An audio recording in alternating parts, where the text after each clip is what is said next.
All right, so good afternoon, students. We're so thankful to you all to have us on today and be able to chat about this. I'm Lauren Mead. I'm the New York State Coordinator for SAD, or Students Against Destructive Decisions, and I'm really excited to bring you this unique opportunity to learn about an issue that's really seldom talked about, but something that's so incredibly important to your particular group, your age group, your experience, and that is drowsy driving. Drowsy driving is a risky behavior. It's something that is indeed impaired driving, something I don't really think about when we think about impaired driving, but it is. And it's a very rare occurrence when we see someone that dies in a car crash by accident. So just be aware when we're talking today, we're going to be talking about car crashes. Be aware of that language switch. Crashes are identifiable, they're predictable, they're preventable. It's very rare that we see an actual accident on our roadways. So we're going to dive into this session right now. We're going to do this as quick as we possibly can, so we really appreciate your attention. And at the end of it, we're going to give you a bit of a challenge here to be able to help save a life, and that's what we're all about. We want to give you the opportunity to help us help save a life. So I'm joined today by some fantastic professionals. We have some folks from the New York State Governor's Traffic Safety Committee. We have folks from New York State Department of Health and SUNY Stony Brook who are going to introduce themselves in just a few minutes. But first, I'd love you to meet Jennifer Pierce. She's an incredible advocate who's going to tell you why we're all here today and why this is such an important topic for you. And just a quick trigger warning for folks, we will be discussing some heavy topics today. We will be talking about a car crash, so please take care of yourselves as best you need to. And with that said, please put your screen in speaker view and welcome Jennifer Pierce. Good afternoon, everyone. The worst day of my life actually started the night before on January 25th. I just didn't know it yet. Trevor, Nicole, and a bunch of their friends attended a dance party somewhere on the Virginia Tech campus. The freshman honors party lasted late into the night, where 5 of the Hokies decided to road trip early the next morning to snowshoe. Bright and early, they made the 3-hour trek to the mountain for some Black Diamond runs. After a long day of skiing and taking a much-deserved dinner break, the physically spent group got back on the road for the long trip back to Blacksburg. There was a game of shotgun for the front passenger seat. It would be that win that would seal Nicole's fate. There was a discussion about Trevor driving home since he had driven there. His response was, "No, I've got this." We later found out that he was not allowed to let anyone else drive his parents' SUV. The radio and the heater were on the fritz. All of the passengers were lulled to sleep. So was the driver. Trevor awoke as they were leaving the road at 50 miles an hour. He had just enough time to turn the wheel slightly, driving the passenger side of the car directly into a tree. The weather was cold. It was 5:30 p.m. on a dark country road. The next car that happened by was occupied by 2 EMTs. They've described the crash as horrific, one that still affects them today.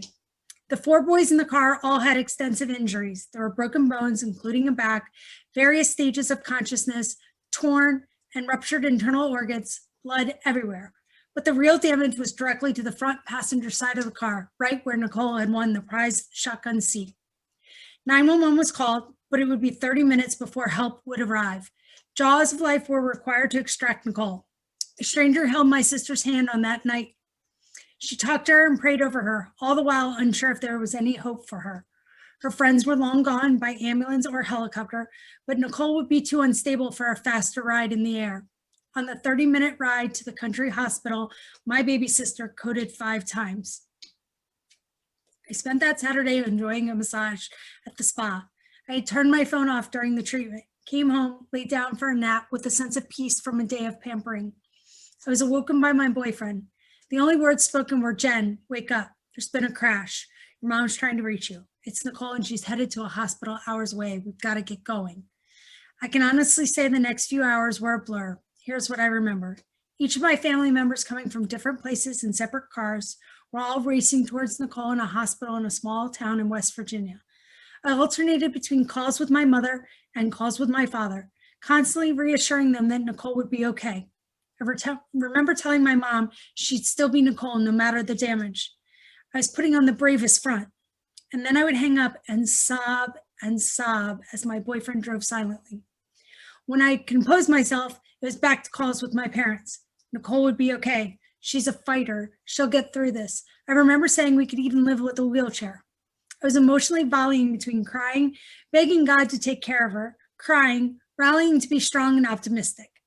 Almost 3 torturous hours into the drive, my phone rings again. We're all about a half hour from the hospital in Roanoke, Virginia. My father's calling to tell me that my younger brother had just arrived at the hospital and was calling to inform him that Nicole didn't make it. Imagine a 21-year-old in a hospital by himself, identifying his dead sister's body, collecting her belongings, and then having to call his father to tell him that he would not make it there in time to say goodbye to his youngest child and hold her as she faded away. The anguish in my father's voice is almost too much to bear. I remember thinking in that moment that this is what a broken heart sounds like.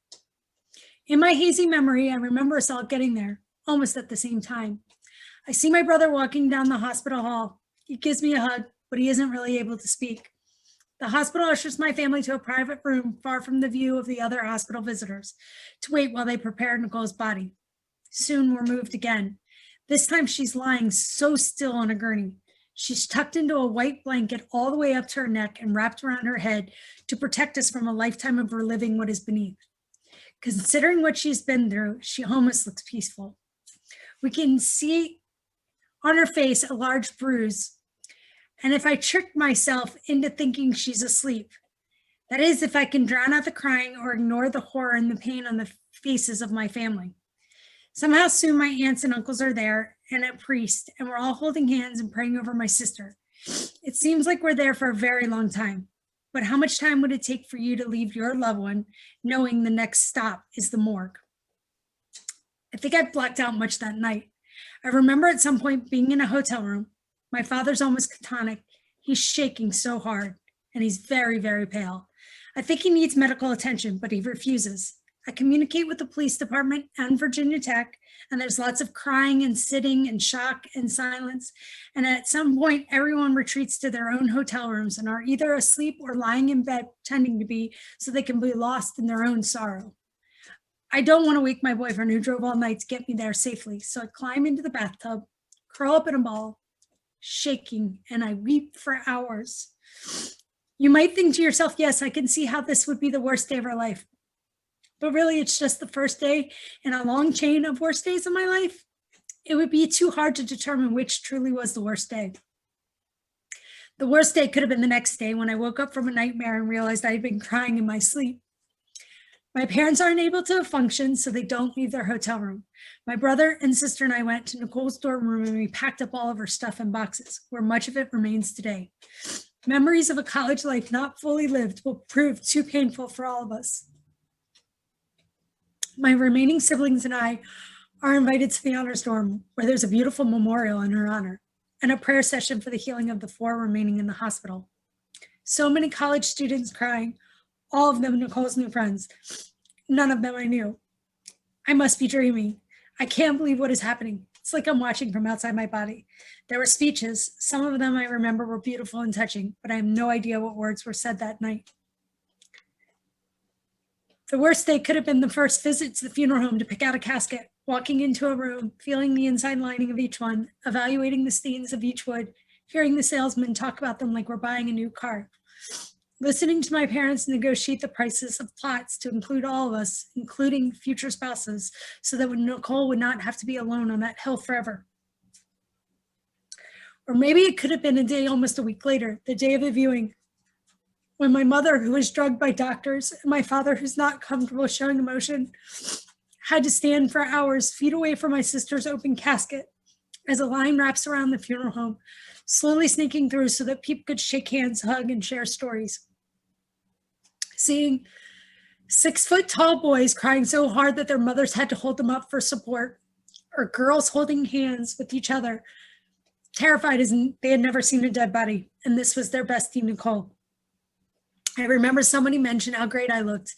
I did not have the heart to tell them that I had lost almost 12 pounds in a week due to the tremendous stress and sadness that comes with planning a funeral for someone so young and full of life.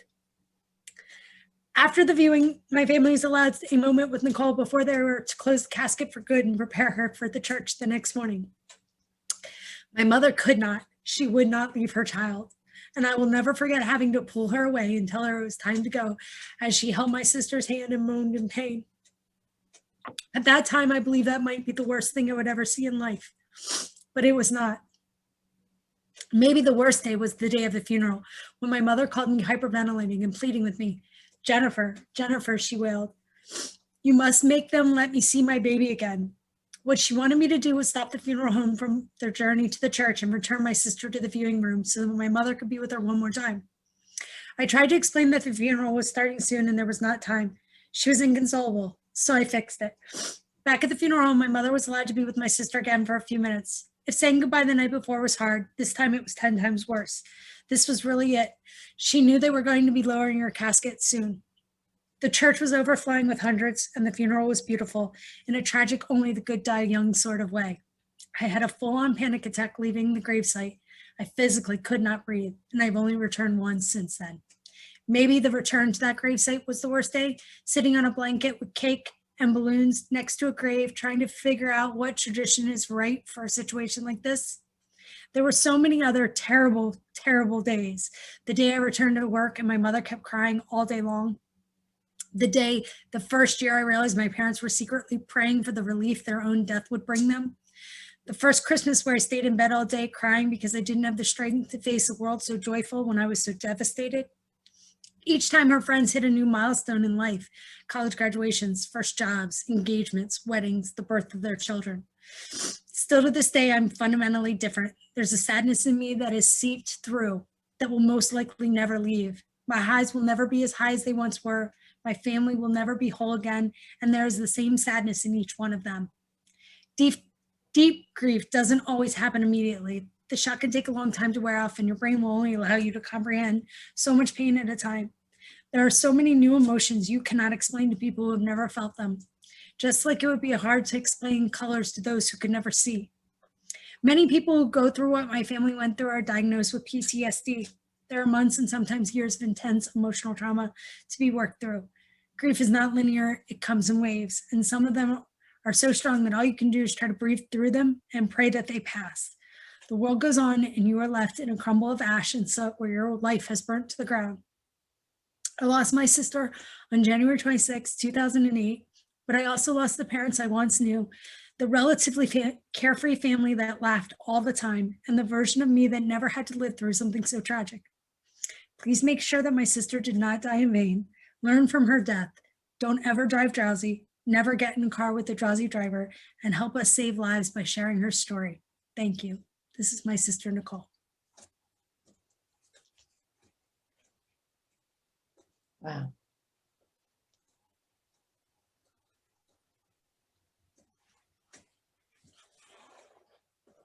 That is very, very sad. I'm sorry. Thank you. Thank you, Jen. I've seen Jen speak so many different times, and it's always powerful and it's always moving. So we are so thankful to her for sharing her experience. And we really don't like to use scare tactics to make a point. We know it's not going to work like that, but we also know that young drivers and passengers, just like yourselves, smart, dedicated students, commuter college students, just like you, just like Nicole, are at a much higher risk for drowsy driving crashes just because of your busy lives and how busy you keep your brains. So we really want to empower you. We want to give you the chance to make a change, help change those statistics, change the tragedies, and help save a life. We're going to talk a little bit more about the science behind the drowsy driving or behind drowsy driving with our colleagues from SUNY Stony Brook. And then we'll talk more about this PSA challenge that I keep promising you about that can actually earn you some real money for your submissions. There's up to $4,000 up to grabs for 3 different contracts for making a PSA, which is a really fun opportunity and a way to help save a life, a way to help make change. So we're going to send it over to our friends at Stony Brook. And Lisa, it is all yours. Okay, thank you, Lauren, and thank you, Jennifer, for sharing your story and being with us here today to share this important message. Good afternoon, everyone. My name is Lisa Endy, and I am a clinical sleep specialist and public health advocate. I'm happy to have the opportunity to speak with you all about the important danger of drowsy driving. Just like drunk, drugged, and distracted driving, drowsy driving is associated with significant impairments in driving abilities. These abilities can include visual deficits, like missing road signs or not seeing a pedestrian, reduced manual control of your vehicle, and cognitive impairments such as delayed reaction times and even poor judgment. In fact, did you know that the deficits seen when driving after 21 hours with no sleep are similar to those deficits seen in an individual who is legally drunk? Unfortunately, our team has found that although many people have come to understand the dangers of drunk, drugged, and distracted driving, driving while drowsy does not always seem to be perceived as the danger that it is, especially with young adults. We hope to change that today.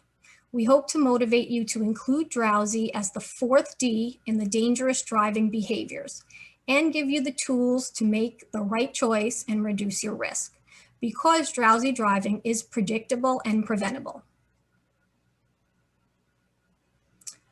There are several common characteristics of crashes that occur as a result of drowsy driving. Not surprisingly, many of these crashes occur during times associated with being tired, late at night, early in the morning, or in the mid-afternoon, and they often occur on long, monotonous roads and highways. Many involve single vehicles leaving the roadway and a single driver traveling alone. In the case of a driver who falls asleep behind the wheel, there is no reaction or evidence of evasive maneuvers like braking. And as a result, tragically, many of these crashes are associated with significant injuries or fatalities. The first thing that we want to touch on is high-risk groups. Which group do you think is most likely to drive while drowsy? You should see the poll window pop up onto your screen. Please choose which of these age groups you think are most likely to drive while drowsy. We'll give you a few minutes to make your selection, and then make sure you hit submit at the bottom of the poll.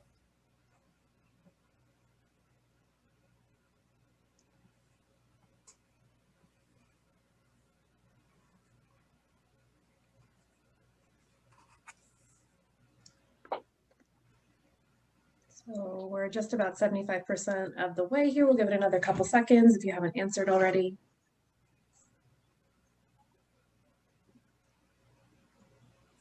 Okay, closing out in 5, 4, 3, 2, 1.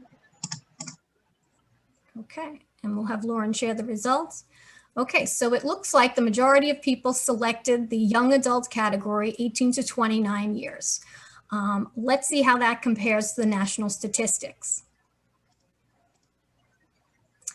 Okay, so according to the National Sleep Foundation, the highest risk group for drowsy driving by age is actually the young adult population, ages 18 to 29 years old. So good job, guys.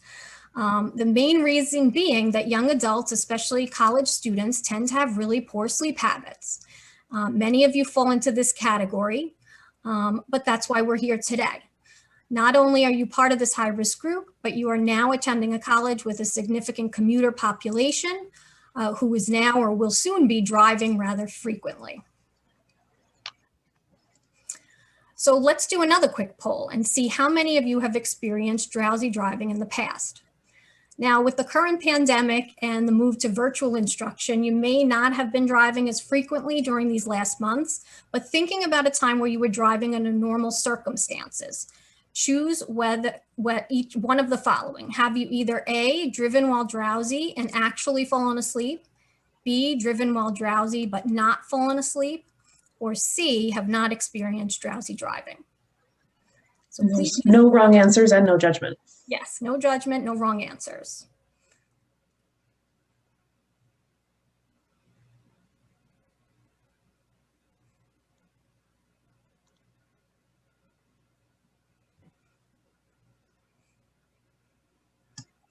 Again, we're about halfway here, so give another second or two. And we'll close out in 5, 4, 3, 2, 1. Okay, so it looks like it's split almost 50-50. So we have some people who have driven drowsy but not fallen asleep and others who have not experienced it. But the fact that 44% of you have experienced drowsy driving, it highlights the importance of education about this preventable impairment among our young adult population. So again, this is why we're here today, and we hope you don't ever experience that again. So let's compare what we saw in the classroom today to the results of a research study that my colleagues and I completed in 2018. We surveyed over 1,000 commuter students from Stony Brook University and found that 87% of our Stony Brook University commuter population had experienced drowsy driving. That was really eye-opening to us. And 37% of students reported actually falling asleep behind the wheel. That showed us that more than a third of our student survey participants had already experienced a significant risk to their safety. The data emphasized the need for educational resources and advocacy for the prevention of drowsy driving, and really it paved the way for many of our initiatives that we're working on today. Fortunately, the signs of drowsy driving are identifiable. They can include yawning, having heavy eyelids, prolonged blinking, rubbing your eyes a lot, having your head bob or nodding off, drifting or weaving out of your lane. If you're lucky, there are rubble strips and they will alert you that you're drowsy. Other signs include difficulty remembering the last miles you have driven, difficulty focusing on the road or concentrating, and missing important road signs. We caution you that if you recognize these signs in yourself while driving, get off the road, pull over to a safe location and rest. You will never know how long you have until you fall asleep. If you recognize these signs in another driver as a passenger, please speak up. Ask the driver to let you take a turn or stop and take a break. It's not worth your life. How many of you have opened the window or turned up the music as a way to wake yourself up while driving? And do you think that's an effective way to reduce drowsiness behind the wheel? Please choose true or false on the poll window. Do you think this statement is true, that opening the window or turning up the music is effective for reducing drowsiness, or false?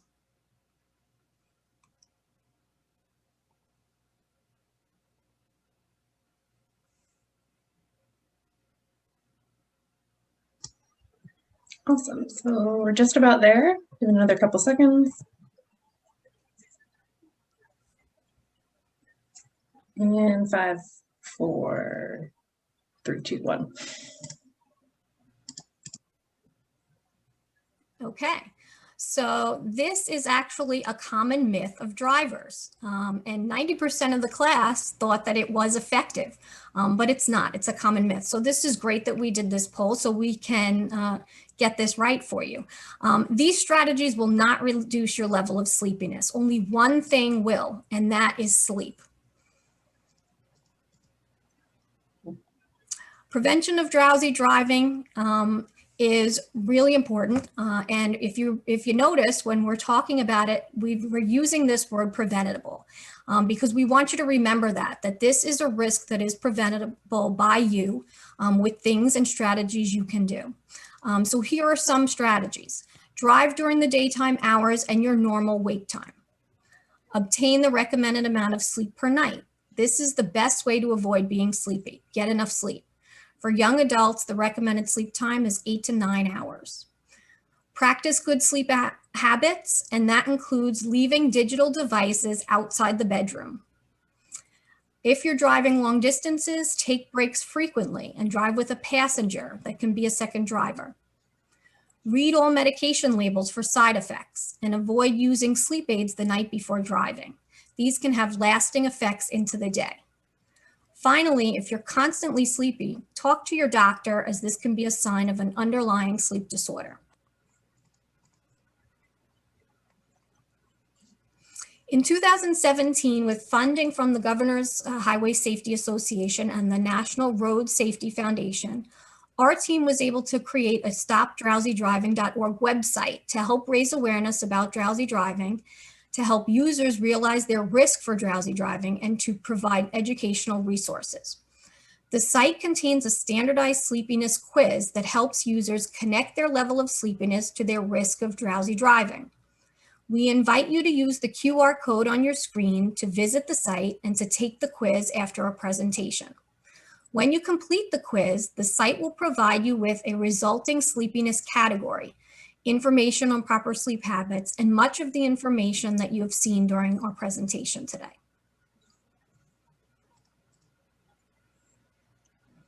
Our team has been actively advocating for the prevention of drowsy driving for the past 5 years through various public health and community initiatives. On the right of this slide, we have a snapshot of our drowsy driving prevention curriculum that was developed from a grant from the Governor's Traffic Safety Committee in 2018. The curriculum was developed from our own research data and is a comprehensive interactive educational resource. We happily make this curriculum available for schools who are interested in implementing it within their organizations. The curriculum is available on our stopdrowsydrive.org website, as well as SAD's website outlining the PSA challenge, which will be discussed in detail next. Please feel free to share our information with anyone who's interested. My colleague and I welcome questions at any time related to drowsy driving, sleep help, or any of our initiatives. And we've provided our email addresses, website, and social media links here for your convenience. With that, I thank you for your time today, and I'm going to turn the presentation back over to Lauren to tell you about the PSA challenge. Thanks, Lisa. So now we go back to the fun part that I keep promising you, that we're going to offer you some potential winnings or some money here, or contracts, as we're affectionately calling it, for your PSAs. So what we've learned is we know two things. We know that reducing deaths on our roadways is a team sport. We need everybody's help to save lives, and that includes you, the folks that are most at risk.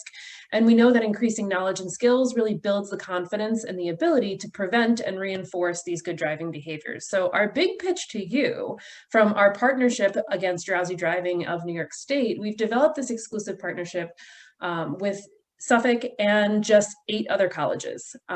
Just 8, that's it. That's your only competition. To bring you this PSA challenge. We want you to create a 25-second film helping your peers prevent drowsy driving. So you can help us help you increase the knowledge about everything we just talked about, all of the information you now know about drowsy driving, and help avoid crashes, and we'll reward you for your ideas. So I bet you're going, okay, how does that work, right?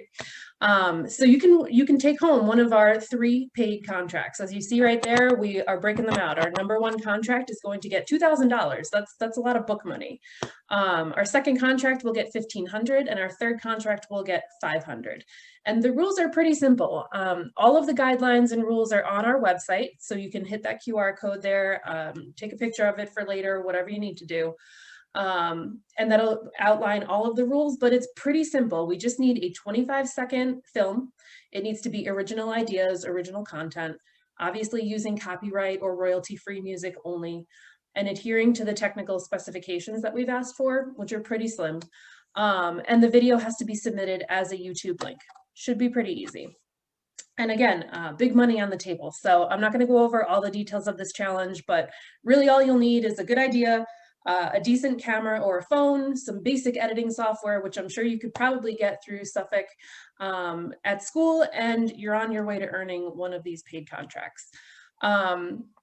If you have any questions on what paperwork you need or whatever, you're more than welcome to give us a shout anytime. You can follow us on social media as well. I'm always open to making sure that we can get in touch with you as best as we can. I'll give you all that info in 1 second. And we've seen a lot of impaired crashes lately in your area, particularly in like the Wantagh Meadowbrook zones. A few have been really nasty with older teens your age, and they've been attributed to drowsy driving. So this is something that really is very specific to your area too. Long Island is one of our big hot zones in the state for drowsy driving. So it's something we really want to focus on. Many of you may have been aware of SAD as high school students. Folks think that we're just the high school club, you know, we can't do anything past high school, and that's definitely untrue. This is something that affects all of us, especially as commuter students. We want to make sure that you still have the access to SAD and doing this important advocacy work in traffic safety. It's something we do every day. We drive to school, we drive to work. It's something that affects all of us, and it can be the most dangerous thing that we do that day. So if it's something you're interested in doing more on the advocate level, we'd be happy to have you. We have statewide initiatives. We would love to see a SAD chapter at Suffolk or some sort of initiative at Suffolk to continue the ideas that we're talking about today. So maybe we can take that a step further. like I mentioned, you can find me in all of these places. I am the only one that really answers the social media DMs or any of the emails. So you're welcome to get in touch anytime. I'm happy to answer questions about this challenge. Again, all of the challenge information is on the website. You'll see all of it laid out there. If there's something you're missing, let us know. There's even examples from the previous 2 years of this challenge, so you can see what we're looking for in a PSA and what kind of specifications we're kind of talking about. And we just want to remind you, you can help us help save a life. You know, we're here for you. We'd love to be able to do this together as a group. Take the quiz that Lisa mentioned. We want you to see exactly how at risk you are, so it maybe brings that a little bit more to the forefront for you. And we do realize that we spoke quickly today, so if you need any of this information, it is linked on our site. You can use all of it as part of your film information. So any of the stats we talked about, any of the information from Stony Brook, by all means, please put it in. Thank you all again for your time, and we're happy to take any questions if you have them. This is Gail, and I have some questions, although I'd like to give my students a chance to ask. That's quite all right. Do any of you have questions for them? No. Okay, so then I'll ask on their behalf. So when you collect these PSAs, where will they be used? So, Maureen, do you want me to just take that? Oh, it doesn't matter. What we have are issuing offices throughout New York State. One of our agencies that we're very close to is New York State Department of Motor Vehicle. And in our Drowsy driving partnership, we also partner with Thruway. So we will be viewing the videos at Thruway stops across the state and the New York State issuing offices for DMV. So yeah, your videos will get seen, as well as social media sites from all of our partners. So yep, it'll be out on our partnership website too. So we have partners throughout the state that includes us as SAD, AAA. This could go nationwide as folks pick it up too. So that's really great exposure for you all. Well, that's neat. Cool. And so I'm curious, the reason it's 25 seconds is, do you add something at the beginning or the end? Like that 5 seconds, like typically, like we would say, do a 30-second spot or. Honestly, that's a great question. I think that's just a requirement of the places that we put the PSA generally, especially if it's going to go on some sort of televised network. So. I was very happy to see this opportunity, especially when we found out that it was the first time that you all invited community colleges. So, and this is, just so you know, this particular course is in the radio and television production program at Suffolk Community College, and it's a field production class, which is why this is such a great assignment. The first assignment is a public service announcement. So this aligned perfectly. Your timing could not have been better. Let's do this every year, Gail. I mean, it's perfect because one, you're getting your assignment done, and two, you could actually win some decent money. So there you go. Well, I already put pressure on them. I told them they need to win. Okay. Well, when we establish a connection with a college, Gail, I mean, it's for the long term. We come back year after year and say, we are going, yeah, I mean, we, you know, we want to work and partner with our younger drivers. In fact, that's the best way that we learn, is through this one-on-one interaction. Sure. And like you just said, the community college perspective is really unique, and I'm so glad that we're bringing it in this year and that you guys get to be a part of it, because it really is like the core of the drowsy driving issue. Not to mention that you all could be gaining some really great resume experience in being able to put this together. Yeah, and in all honesty, you hear a lot more about, or at least from my experience, you hear a lot about drunk driving and in drugs and driving. I don't think we hear as much about this driving. Drowsy driving. That story, oh my gosh, Jennifer, that was really painful, and I'm very sorry. Thank you. But but you have a lot of courage to share that. Thank you. You know, and One thing we didn't talk about is really the numbers here, and I will just say that it's estimated about 1/5 of all traffic crashes and deaths on the roadways are drowsy related. And so even though they talk about drunk driving, it's easier to prove that someone was drunk driving, but you'll hear about drowsy many months later or years later. There's a story today out on the news networks about the man getting a face and hand transplant. That is a drowsy driving crash. There's a newly elected person in Congress in a wheelchair. That is a drowsy driving crash. Oh, wow. Although you may not know that they're drowsy driving, traffic experts can tell that there are some telltale signs of them, and they're not necessarily reported as drowsy crashes when they make the news cycle. But again, 1/5 of all deaths on the roadways are considered drowsy related. And definitely something to think about as you're all sitting right there on one of the more dangerous roads on Long Island. Nichols Road is a huge danger. It's dark, particularly at night. It's extremely dark. So, you know, that's something to consider, being right there front and center with a road that's so dangerous. This is something that's particularly right up your alley. Yeah. Two other things. One is, so we have a radio station too that we prepare students to run.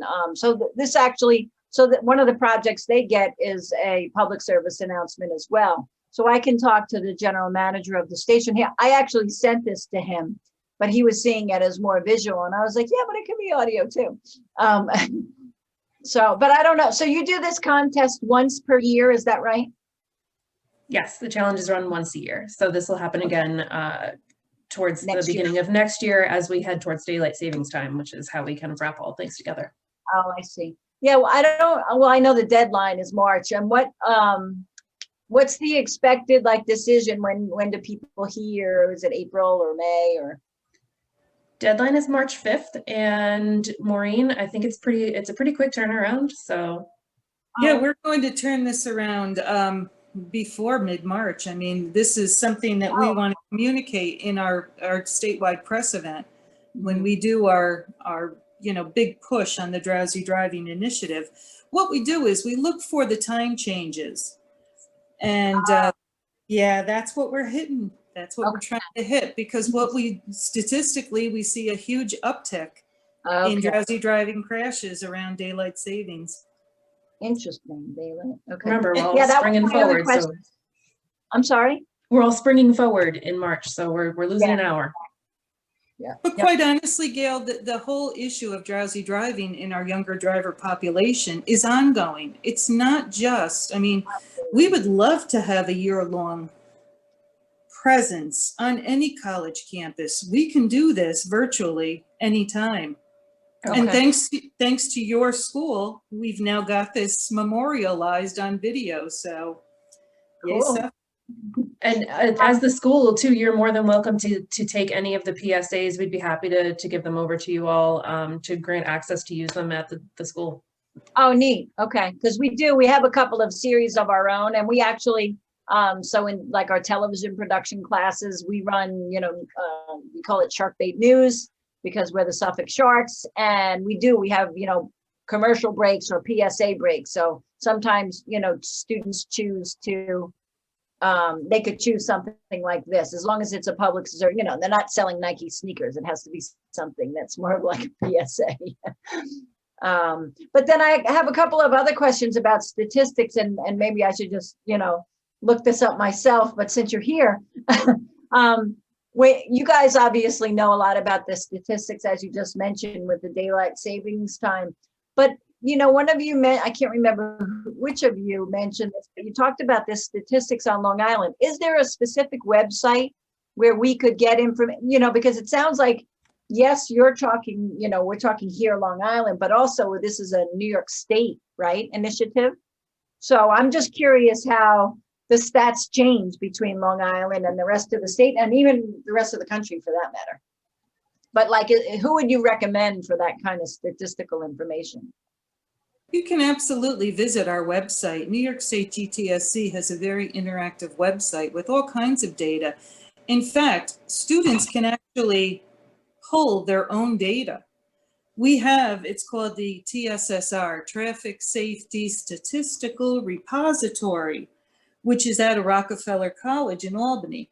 And ITSMR, it's called the Institute for Traffic Safety Statistical Repository, I believe.